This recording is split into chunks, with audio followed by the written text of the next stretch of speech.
زندگی از قلم فاطمہ سیال ایپیسوڈ 6۔ آج موسم میں ہلکی سی گرمی محسوس ہو رہی تھی۔ مارچ شروع ہونے والا تھا اور سردیاں اب جا رہی تھیں۔ صبح کی تازگی ہر سو پھیلی تھی۔ چڑیوں کی چہچہاہٹ ماحول میں خوشگواری پیش کر رہی تھی۔ خزاں کا موسم کافی دلکش نظارہ دے رہا تھا۔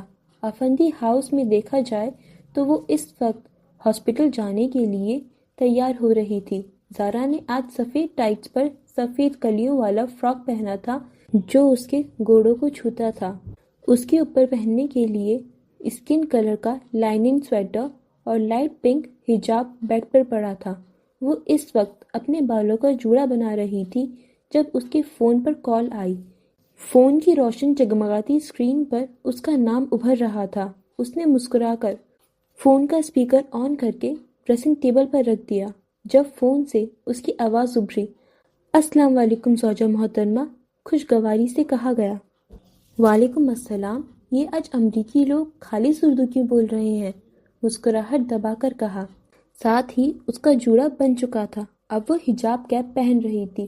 آپ نے ہم امریکی لوگوں کو بہت ہلکا لیا ہوا ہے، فخر سے کہا گیا۔ نہیں، اس ٹائم فون کیا خیریت؟ اس نے پوچھنے کے ساتھ ہی بیڈ سے حجاب اٹھایا اور سر پر رکھا۔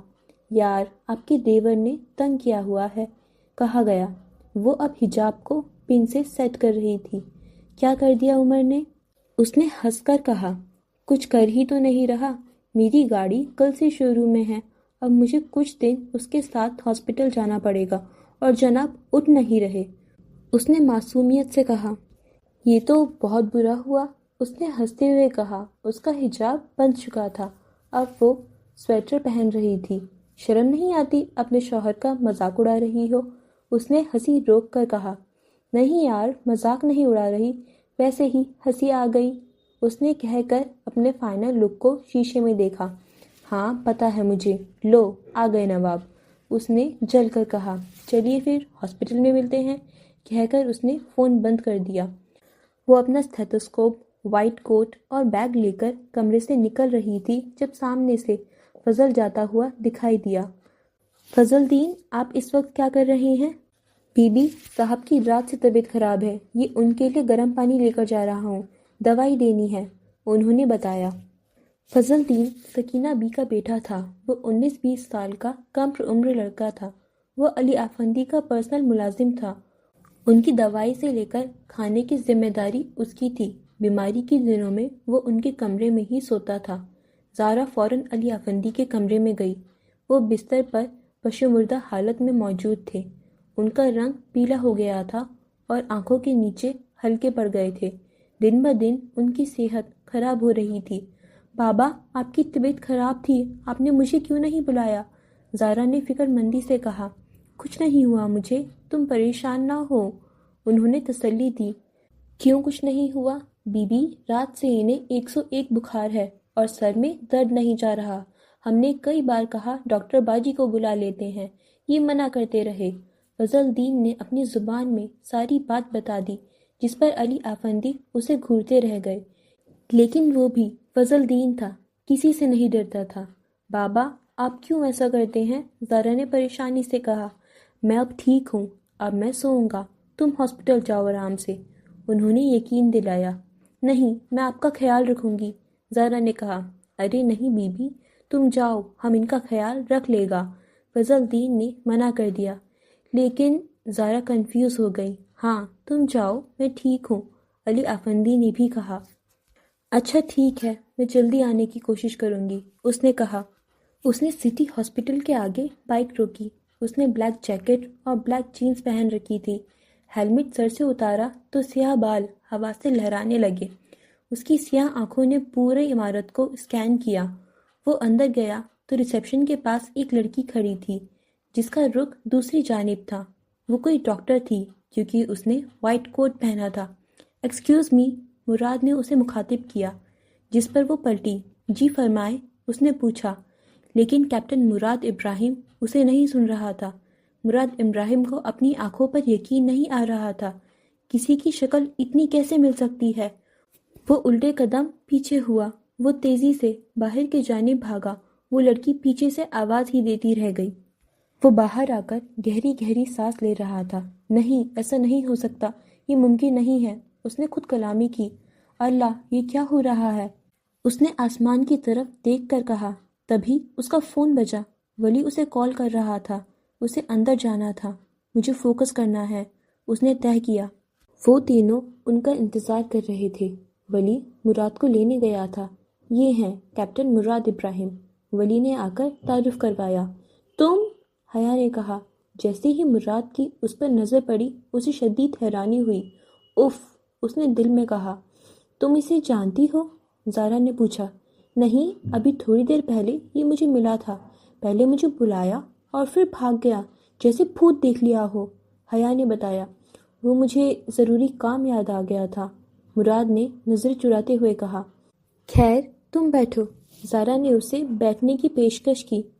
مراد، یہ حیا ہے، زارا کی کزن، اور یہ عمر ہے، میرا بھائی، ولی نے ان کی طرف اشارہ کر کے بتایا۔ مراد نے سر ہلا دیا۔ خیر، کیا اپڈیٹ ہے؟ ولی نے پوچھا۔ ہم نے گاڑی کی ساری انکوائری کروائی ہے۔ گاڑی سے کچھ خاص تو نہیں، مگر 2 چیزیں ملی ہیں، ایک گن ہے اور دوسری ڈرائیونگ لائسنس۔ اس لائسنس کو ٹریس کرنے پر پتہ چلا ہے کہ وہ جس کی گاڑی تھی اس شخص سے 1 مہینے پہلے گاڑی آدھی رات کو ڈاکہ مار کر چھینی گئی تھی۔ وہ لائسنس بھی اسی کا تھا۔ اس شخص نے ڈاکوؤں کی شکل نہیں دیکھی تھی، اور بدقسمتی سے اس دن اس روڈ کا CCTV کیمرہ بھی خراب تھا۔ اس نے سنجیدگی سے تفصیلات سے آگاہ کیا۔ اور وہ گن، اس کا کچھ پتہ چلا؟ زارا نے پوچھا۔ نہیں، لیکن اس پر اس انسان کے فنگر پرنٹس موجود ہیں، یعنی اگر ہم اس شخص تک پہنچ گئے تو پھر اس کے ذریعے تم لوگوں کے دشمن تک بھی پہنچ جائیں گے، اس نے بتایا۔ ہمیں کرنا کیا ہے؟ ہم کیسے اسے ڈھونڈیں گے؟ عمر نے پوچھا۔ یہ دیکھو، مراد نے اپنے فون سے انہیں کچھ تصویر دکھائیں۔ یہ کل کے حادثے کی CCTV فوٹیج ہے۔ اس تصویر میں وہ دونوں شخص بھاگتے ہوئے دکھائی دے رہے ہیں، مراد نے کہا۔ ان کی شکلیں تو نظر نہیں آ رہی، کیا فائدہ؟ حیا نے مایوس ہو کر کہا۔ آپ وہ دیکھ رہی ہیں جو وہ دکھانا چاہتے ہیں، مراد نے مسکرا کر کہا۔ مطلب؟ حیا نے ناسمجھی سے پوچھا۔ وہ جانتے تھے کہ اس روڈ کا CCTV کیمرہ وہ بند نہیں کر سکتے تھے، اس لیے انہوں نے ہمیں اپنی بیگ دکھائی، لیکن دشمن کتنا بھی سمجھدار کیوں نہ ہو، وہ غلطی ضرور کرتا ہے، مراد نے کہہ کر اپنے فون سے ایک تصویر ان کے سامنے کی۔ یہ انہیں زوم کیا گیا ہے، جس میں اس شخص کا ہاتھ دکھ رہا ہے جو جلا ہوا ہے، اور اس کی 6 انگلیاں ہیں، مراد نے کہہ کر فون بند کیا۔ واؤ، تم تو بہت سمجھدار ہو، حیا نے امپریس ہو کر کہا۔ وہ تو مجھے پتا ہے، مراد نے مسکرا کر فخر سے کہا۔ اب یہ بتاؤ ہمیں کرنا کیا ہے؟ ولی نے پوچھا۔ ہم اس شخص کو ڈھونڈیں گے، مراد نے کہا۔ وہ کیسے؟ زارا نے کہا۔ یہ تو مجھے بھی نہیں پتا، مراد نے آرام سے کہا۔ تمہیں نہیں پتا تو کسے پتا ہے؟ عمر نے حیرانی سے پوچھا۔ بھائی، میرے پاس جتنا دماغ تھا میں نے لگا دیا، مراد نے سکون سے کہہ کر چائے کا کپ پکڑا۔ مسٹر مراد ابراہیم، ہم نے تمہیں پیسے مسئلہ سالو کرنے کے لیے دیے ہیں، زارا نے اسے یاد کروایا۔ مراد نے آرام سے چائے کا کپ ٹیبل پر رکھا اور سیدھا ہو کر بیٹھا۔ ریلیکس، ایسے کام جلد بازی سے نہیں ہوتے۔ ابھی ہم ویٹ کریں گے کہ ہمارا دشمن کچھ اور کرے، تب تک میں تم لوگوں کے ارد گرد نظر رکھوں گا، کیونکہ یہ تو طے ہے دشمن تمہارے قریب ہے، اس نے سمجھایا۔ اور وہ جو بھی کرے گا ہم اس سے کیا کریں گے؟ ولی نے پوچھا۔ ہم سراغ ڈھونڈیں گے، اور ہاں، تم لوگ کسی کو نہیں بتاؤ گے کہ میں کون ہوں اور کیا کرنے آیا ہوں، اس نے کہا۔ تو ہم سب سے کیا کہیں گے کہ تم کون ہو؟ حیا نے پوچھا۔ ہم کہہ دیں گے کہ یہ ہمارا دوست ہے اور امریکہ سے آیا ہے، ہالیڈیز پر، عمر نے مشورہ دیا۔ ہاں، یہ صحیح ہے، ولی نے اس کا مشورہ قبول کر لیا۔ اب مجھے کچھ کھلاؤ بھی، مراد نے کہا۔ تم کھاؤ، میری بریک ختم، میں جا رہی ہوں، زارا کہہ کر اٹھ گئی۔ ہم سب کی بریک ختم، تم کھاؤ اور ہاسپٹل گھومو، عمر نے کہا۔ وہ چاروں اسے خدا حافظ کہہ کر وہاں سے غائب ہو گئے۔ مراد ان کی شکلیں دیکھتا رہ گیا۔ انہیں کیا لگتا ہے میں بھی سب کچھ ادھار پر کھاؤں گا، مراد نے فیصلہ کیا۔ یہ ایک مڈل کلاس علاقہ تھا جہاں ہر گلی میں 2 منزلہ گھر موجود تھے۔ ان میں سے نکڑ والے گھر کو دیکھا جائے تو اس پر لوہے کا میرون گیٹ لگا تھا، ساتھ ہی ایک تختی دیوار پر لگی تھی جس کے ایک جانب کیل لگی تھی جس کے سہارے وہ لٹکی تھی اور دوسری طرف سے جھول رہی تھی۔ اس پر کافی مٹی لگی تھی جس پر دھندلا سا عبدالخان ہاؤس لکھا نظر آ رہا تھا۔ گیٹ کے اندرونی جانب چپس کے فرش والا صحن موجود تھا جس کے ارد گرد گملے موجود تھے۔ گھر کے اندر 3 کمرے موجود تھے جن میں سے ایک کمرے میں وہ موجود تھی۔ یہ اس کا کمرہ تھا اور وہ اس وقت لکڑی کے اسٹڈی ٹیبل پر موجود اپنی ڈائری لکھنے میں مصروف تھی۔ کمرہ چھوٹا تھا پر اسے سادگی سے رکھا گیا تھا جس سے وہ پرسکون لگتا تھا۔ کمرے میں ایک کھڑکی موجود تھی جو صحن کی طرف کھلتی تھی۔ اس کے آگے اس کا اسٹڈی ٹیبل موجود تھا۔ وہ اپنے کام میں مصروف تھی جب اسے آواز آئی، امل یہاں آؤ، میری مدد کرو۔ آئی امی، وہ کہہ کر فوراً باہر چلی گئی۔ پنکھے کی ہوا سے اس کی ڈائری کے صفحے پلٹنے لگے اور اس کا پہلا صفحہ کھل گیا جس پر لکھا نظر آ رہا تھا کہ میں امل خان ہوں، ہم 3 بھائی بہن ہیں، میں اور میرا بھائی ٹوئنز ہیں۔ میری بڑی بہن جس کی شادی ہو چکی ہے اور میرا بھائی جسے گھر میں ہر طرح کا پروٹوکول ملتا ہے۔ مجھے اپنے بہن بھائیوں سے پیار ہے اور شاید انہیں بھی، لیکن میں ان کے لیے اتنی خاص نہیں ہوں کہ وہ مجھے وقت دیں کہ میرے بارے میں کچھ سوچیں۔ میرے امی بابا مجھ سے پیار کرتے ہیں لیکن مجھے سمجھتے نہیں، بلکہ مجھے کوئی نہیں سمجھتا۔ شاید میں اس دنیا میں کسی کے لیے بھی خاص نہیں ہوں۔ کبھی میں اس بات سے روتی ہوں تو کبھی میں اسے ایکسیپٹ کر کے مسکرا دیتی ہوں، اور شاید اسی کا نام ہے زندگی۔ اور پھر ہوا سے اس کی ڈائری بند ہو گئی۔ مہانور اس وقت ایک ریسٹورنٹ میں موجود تھی۔ اس کے سامنے والے شخص نے منہ پر جوکر کے چہرے والا ماسک پہنا تھا۔ کام ہو گیا؟ مہانور نے پوچھا۔ سامنے والے شخص نے سر ہلا دیا۔ گڈ، وہ سوچ بھی نہیں سکتے کہ اس کے پیچھے میں ہوں کیونکہ وہ مسٹری باکس مجھے بھی ملا تھا، کہہ کر وہ خود ہی ہنسنے لگی۔ اب تمہیں پتا ہے کہ ہمیں نیکسٹ کیا کرنا ہے؟ اس نے پوچھا، جس پر جوکر نے سر ہلا دیا۔ ولی اور مسز احمد اس وقت گارڈن میں موجود تھے۔ وہ دونوں چائے پی رہے تھے۔ میں کل گئی تھی بھائی صاحب سے ملنے، وہ بہت کمزور ہو گئے ہیں، انہوں نے افسوس سے بتایا۔ آج زارا بھی بتا رہی تھی کہ انکل کی رات سے طبیعت خراب ہے، ولی نے بتایا۔ ولی، بھائی صاحب کی سرجری کامیاب ہو جائے گی نا؟ انہوں نے آس سے پوچھا۔ انشاءاللہ ممی، میں کیا کہہ سکتا ہوں، میں نے اپنے 2 سال کے ایکسپیرینس میں معجزے بھی ہوتے ہوئے دیکھے ہیں اور بغیر کسی وجہ کے اموات بھی دیکھے ہیں، ولی نے کہا۔ انشاءاللہ ضرور اللہ بہتر کرے گا، اللہ بھائی صاحب کو صحت دے، انہوں نے دعا دی۔ آمین، ولی نے کہا۔ رات کافی گہری ہو چکی تھی۔ عمر اس وقت اپنے روم میں موجود تھا۔ وہ الٹا ہو کر لیٹا تھا، ایسے کہ اس کے پاؤں بیڈ گراؤنڈ کے ساتھ لگے تھے اور اس کا منہ دوسری طرف تھا۔ وہ فون پر بات کر رہا تھا۔ اچھا، تم مجھے اب بتاؤ نا، میں ممی کو کب لے کر آؤں تمہارے گھر؟ اس نے پوچھا۔ دوسری طرف حیا تھی۔ وہ اب اس وقت اپنے بیڈ پر بیٹھی تھی۔ عمر کی بات پر مسکرائی۔ ابھی کچھ ٹائم رک جائیں، پہلے یہ پرابلم سالو ہو جائے، اس نے کہا۔ یار، پرابلمز تو زندگی کا حصہ ہوتی ہیں، ان کے لیے زندگی کے اہم کام تو نہیں روک سکتے، اس نے سکون سے کہا۔ آپ تو بڑے فلاسفر بن گئے ہیں، حیا نے داد دی۔ جی، اور پھر یہ نہ ہو بعد میں آپ کو پچھتاوا ہو، اس نے آرام سے کہا، جبکہ حیا فوراً اٹھ کر بیٹھ گئی۔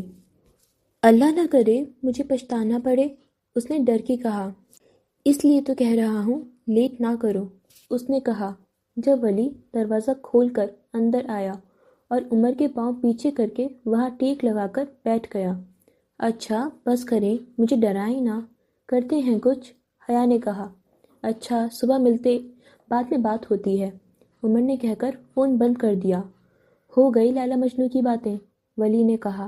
جی ہو گئیں، آپ بتائیں، عمر نے سیدھے ہو کر لیٹتے ہوئے کہا۔ کچھ نہیں، نیند نہیں آ رہی تھی تو یہاں آ گیا، ولی نے کہا۔ تو زارا کو فون کر لیتے، عمر نے مشورہ دیا۔ وہ اس ٹائم سو چکی ہوتی ہے، اس نے جواب دیا اور آنکھیں موند لیں۔ او ہو، بڑا پتہ ہے بیوی کب سوتی ہے کب جاگتی ہے، عمر نے چھیڑا۔ شٹ اپ، ولی نے بند آنکھوں سے کہا۔ ولی، تمہیں زارا سے محبت ہو گئی ہے نا؟ عمر کی اس بات پر ولی نے فوراً آنکھیں کھولیں۔ تم سے کس نے کہا؟ اس نے پوچھا۔ کسی نے نہیں، تمہاری یہ آنکھیں ہی بتانے کے لیے کافی ہیں، عمر نے یقین سے کہا۔ ایسا کچھ نہیں ہے، ولی نے کہہ کر پھر آنکھیں بند کر لیں۔ ارے کب تک بھاگو گے اپنی فیلنگ سے؟ ویسے بھی اپنی بیوی سے محبت کرنا تو ثواب ہے، عمر نے کہا۔ میں نہیں بھاگ رہا، ولی نے بند آنکھوں سے کہا۔ اچھا پھر قبول کیوں نہیں کرتے کہ تم زارا سے محبت کرتے ہو؟ میں جانتا ہوں تمہیں لگتا ہے کہ تم ایسا کرو گے تو زارا خان سے بے وفائی کرو گے، لیکن اب وہ اس دنیا میں نہیں ہے، عمر نے سمجھایا۔ تمہیں کیوں لگتا ہے کہ میں ایسا سوچتا ہوں؟ ولی سیدھا ہو کر بیٹھا اور چیلنج کے انداز میں اس سے پوچھا۔ اس کے انداز پر عمر بھی اٹھ کر بیٹھ گیا۔ مطلب؟ عمر نے پوچھا۔ میں زارا خان کو پسند کرتا تھا اور میں زارا آفندی سے عشق کرتا ہوں، اس نے بڑے آرام سے کہا۔ کیا واقعی؟ عمر کے منہ سے چیخ نکلی۔ کب سے؟ عمر نے پوچھا۔ اس رات سے جب وہ میرے گلے لگی تھی، جب اس کی بھوری بادامی آنکھیں رونے سے سرخ ہو گئی تھیں، اسی لمحے مجھے اس سے عشق ہو گیا تھا، مجھے مریض عشق لائق ہے، ولی نے محبت سے کہا، جس پر عمر نے تکیہ اٹھا کر اسے مارا۔ میس نے، تو کب سے اس سے محبت کرتا تھا اور تو نے فضول میں ہم سب کو پاگل بنایا ہوا تھا، عمر نے غصے سے کہا۔ بھائی، محبت ہونے میں اور اسے قبول کرنے میں فرق ہوتا ہے، ولی نے مسکرا کر کہا۔ تم نے کب قبول کیا؟ عمر نے تجسس سے پوچھا۔ میں بہت وقت اپنے احساسات سے بھاگتا رہا، پھر ایک دن زارا کی ایک بات نے مجھے احساس دلایا۔ اس نے کہا کہ مجھے لگتا تھا تم اس نکاح سے خوش نہیں ہو، لیکن یہاں تو کچھ اور لگ رہا ہے۔ میں پوری رات سوچتا رہا اور پھر مجھے احساس ہوا کہ مجھے زارا آفندی سے عشق ہو گیا ہے، ولی نے مسکرا کر کہا۔ اسے دیکھ کر ایسا لگتا تھا جیسے وہ اس وقت بھی اسے ہی امیجن کر رہا تھا۔ واو، یعنی کہ ولی احمد کو زارا آفندی سے عشق ہو گیا ہے؟ عمر نے پاس پڑی بوتل کو مائک کی طرح پکڑ کر اعلان کیا، جس پر ولی ہنسنے لگا۔ پتہ ہے عمر، مجھے اب احساس ہو گیا ہے کہ زارا میری زندگی بن گئی ہے۔ جب تک وہ میری زندگی میں آئی نہیں تھی، تب تک میں سوچتا تھا کہ آج زندگی ہے اور کل نہیں، میں کبھی مستقبل کا نہیں سوچتا تھا۔ ولی نے گہرا سانس لیا۔ لیکن جب سے زارا میری زندگی میں شامل ہوئی ہے، تب سے میں مستقبل کا سوچنے لگا ہوں۔ اب میں جینا چاہتا ہوں زارا کے ساتھ، زارا نے مجھے زندگی دی ہے، ولی نے خوشی سے کہا۔ اب تم زارا کو اپنی فیلنگز کا کب بتاؤ گے؟ عمر نے پوچھا۔ ابھی انکل کی سرجری ہے اور یہ مسئلہ بھی چل رہا ہے، اس سب کے بعد بتاؤں گا، ولی نے کہا۔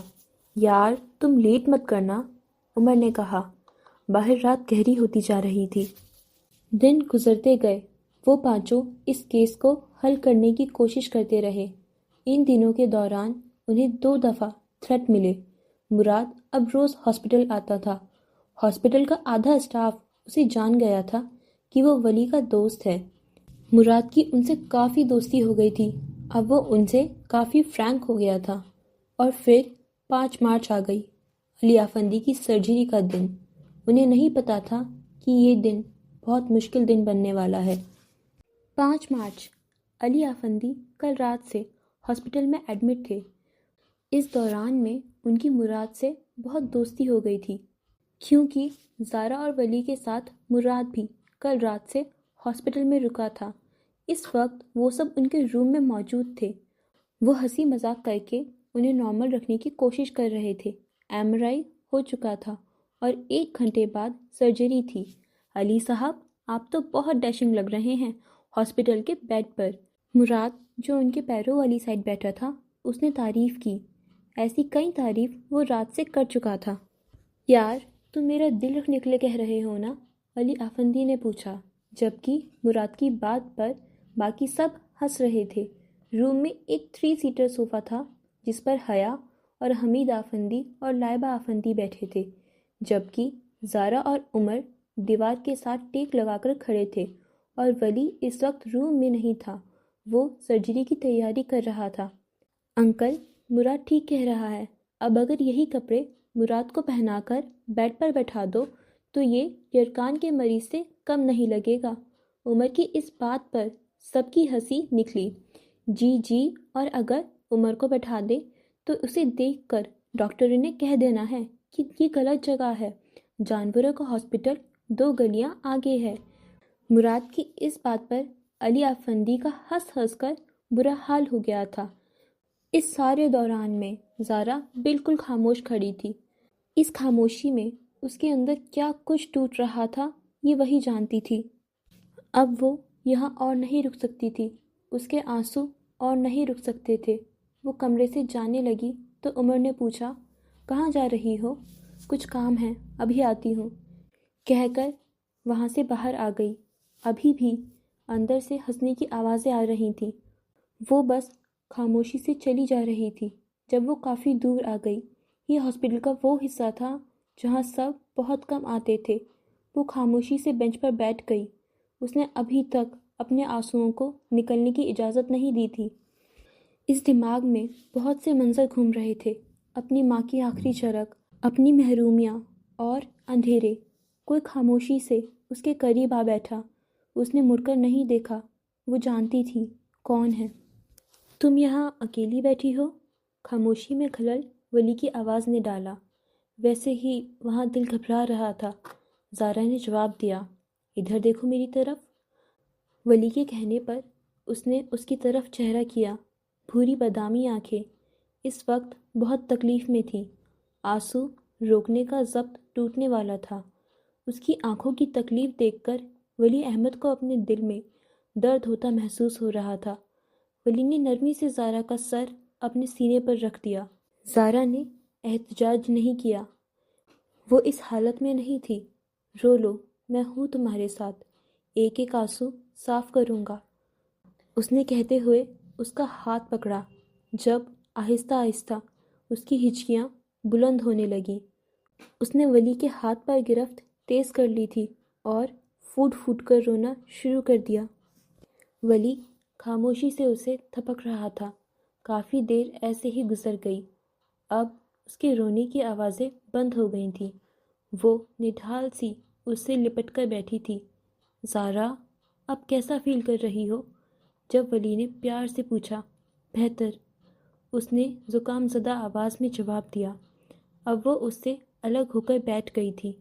تھینک یو ولی، اس نے تشکر سے کہا۔ تمہیں کتنی دفعہ کہا ہے کہ میرا شکریہ نہ ادا کیا کرو، ولی نے پیار سے کہتے ہوئے اپنی جیب سے رومال نکالا اور نرمی سے اس کے آنسو صاف کرنے لگا۔ وہ کسی چھوٹے بچے کی طرح اس کی شکل دیکھ رہی تھی۔ تم میری زارا ہو اور تم صرف لڑتے ہوئے اچھی لگتی ہو، اوکے؟ اس کے پھر سے کہنے پر زارا نے سر ہلا دیا۔ ولی نے اس کا حجاب ٹھیک کیا۔ You are my brave girl, Wali نے کہا اور بینچ سے اٹھ کر اس کی طرف ہاتھ بڑھایا۔ چلے مسز ولی احمد؟ اس کے اس نام سے پکارنے پر زارا نے مسکرا کر اس کے ہاتھ میں اپنا ہاتھ دے دیا۔ اب وہ دونوں روم کی طرف جا رہے تھے۔ ہاسپٹل کی اس خالی بینچ پر ایک اور یاد بن گئی تھی۔